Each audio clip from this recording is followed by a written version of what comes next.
Hello viewers, Live English with Dr. Swati and I am here with one more video and this is on moods and models you can say. In my previous video I have already discussed about primary auxiliaries. Now I will be discussing about moods auxiliaries or we even call them models. Now you must remember that we divide moods into two categories.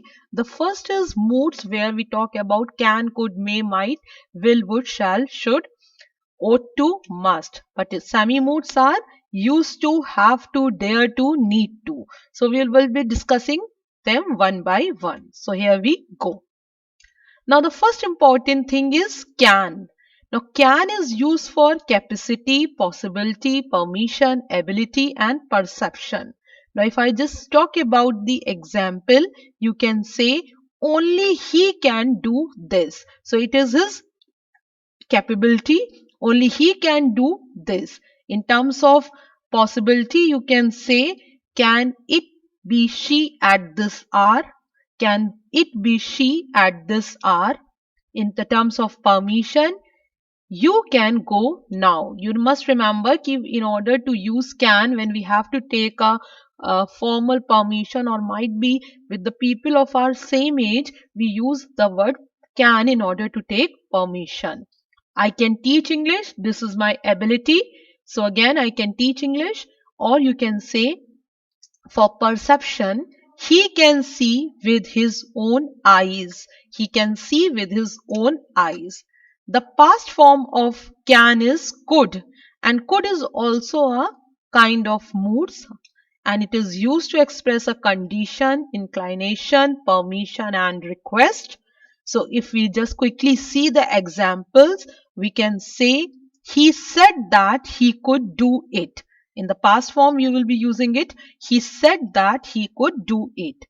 Or you can say for inclination, I could do it today itself. I could do it today itself. In terms of condition, you can say, could you help me please? Could you help me please?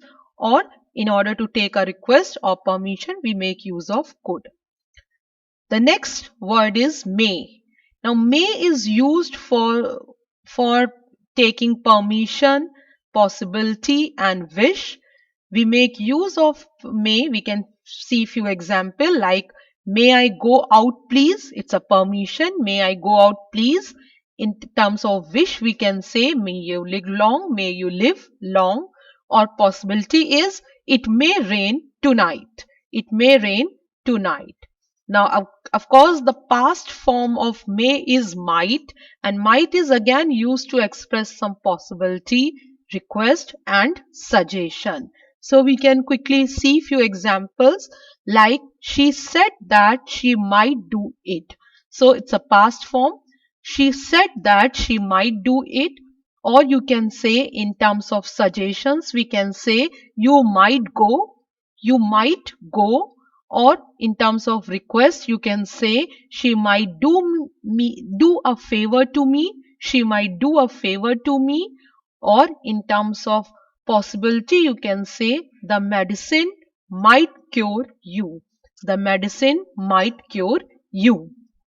The next module is must. Now must is used to express future obligation, some kind of necessity, desirability, certainty or strong possibility.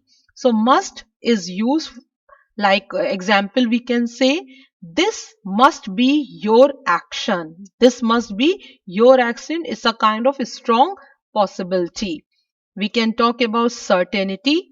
Do not do it. Do not do it. You must be a loser.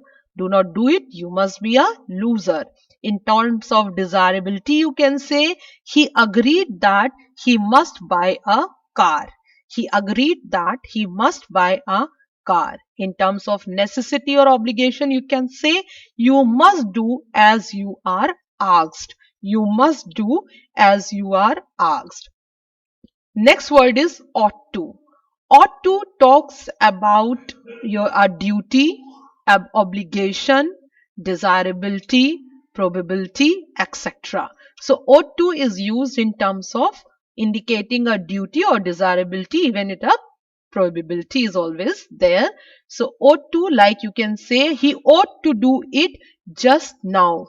He ought to do it just now. It's a part of the duty. Or you can say, if he started at 9 a.m. If he started at 9 a.m., he ought to be there by now. He ought to be there by now. It's a possible probability kind of thing. And in terms of desirability, we can say Agra ought to have more city buses. Agra ought to have more city buses. Next would be will. Will is of course a future tense, and here will express intention, willingness. It even express a general truth, a habit, a probability, invitation, request, ability. So will is used for so many things. You just have to focus more on will because it talks about a future tense. Like you can say she will go there, or you say I will carry your books. It's your intention ki it's my intention I will carry your books. Salt will dissolve in water. It's a general truth. It's a truth. You can say ki salt will dissolve in water. In terms of probability, you can say this will be the postman, I think.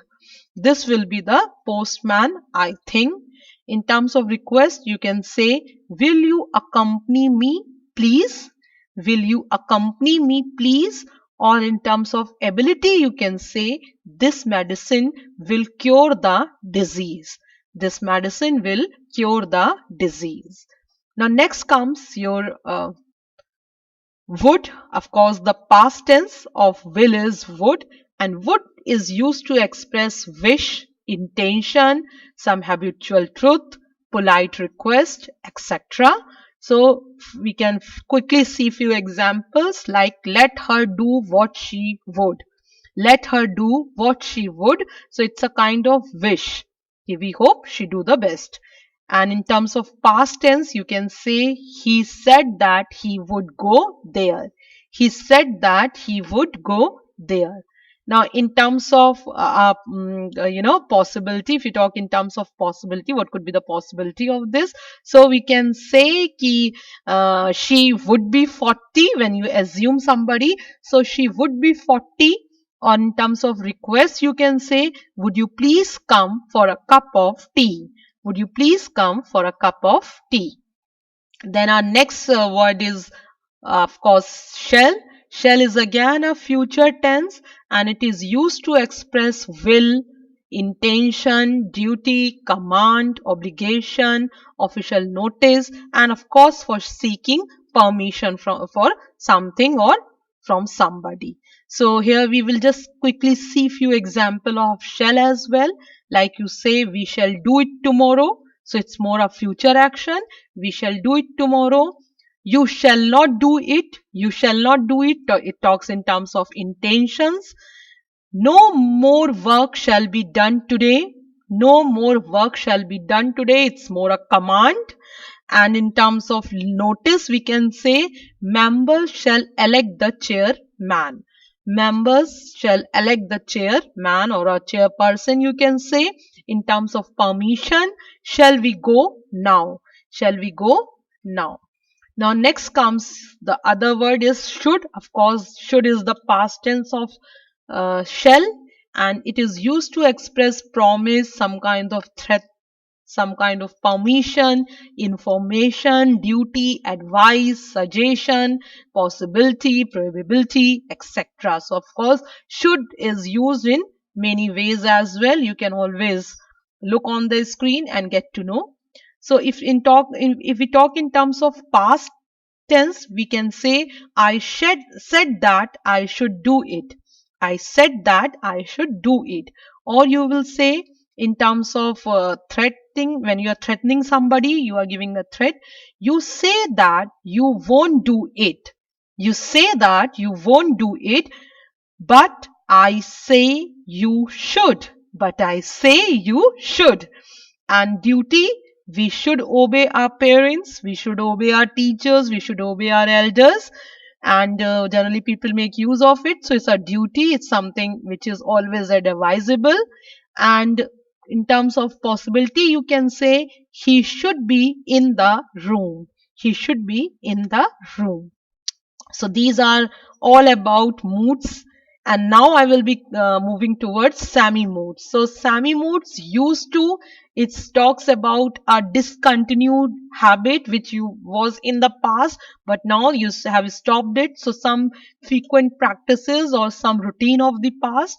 Need to, it is used to express necessity or obligation.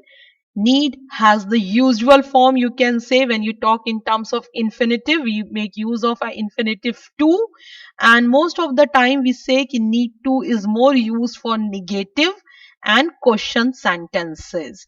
Then there is another word, that is dare to. So dare to, it is of course used in negative and question sentences, and here we make use of this word, infinitive word, with or without. We make use of, we don't use to with it, we make use of with. So if just we take example used to, you can say I used to work hard those days. So I used to work hard those days. Yeah, you can say he used, we are used to working together, we are used to working together. And in terms of need, of course, you can say you need not come, you need not come for this or that. You just have to give a no or might be a question thing. Need is more in terms of necessity we use, but generally here we make use of it in terms of question sentence. And dare to, you can always say dare we interrupt him. In question tag you can say dare we interrupt him, or you can say I dare not kill this snake, I dare not kill this snake. So these are the Sami moods. So this is all for today, and I hope you have understood much more. Please go and solve more questions, more queries. Thank you for being there. Keep watching me, keep subscribing, and do share my video.